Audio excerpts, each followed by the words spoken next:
இன்னைக்கு நம்ம எங்கே இருக்கோம்னா கோபுரத்தை பார்த்தோன்னே கண்டுபிடிச்சிருப்பீங்க. Rice bowl of Tamil Nadu. Yes, தமிழ்நாட்டின் நெற்களஞ்சியம் தஞ்சாவூரில் தான் இருக்கும். தஞ்சாவூர் வந்துட்டு பெரிய கோவிலுக்கு வரலைன்னா எப்படி? முதலாம் ராஜராஜ சோழன் 10ஆம் நூற்றாண்டிலேயே மிக மிக பிரம்மாண்டமான சிவலிங்கமும் நந்தியும் இருக்க மாதிரியான சிவன் கோவில் கட்டியிருக்காரு.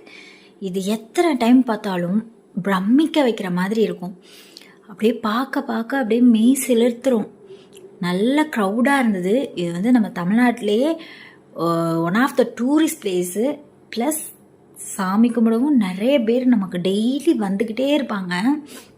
இதோட கலைநயம்லாம் நம்மளை அப்படியே மூழ்க வைக்கிற மாதிரி இருக்கும். அதுலேயும் பாருங்கள், இந்த உயரத்தில் 8 டன் எடையுள்ள அந்த ஒற்றைக்கல், இதெல்லாம் எப்படின்னு ஒவ்வொரு டைமும் ஆச்சரியமாக பிரமிக்க வைக்கிற மாதிரி இருக்கும்.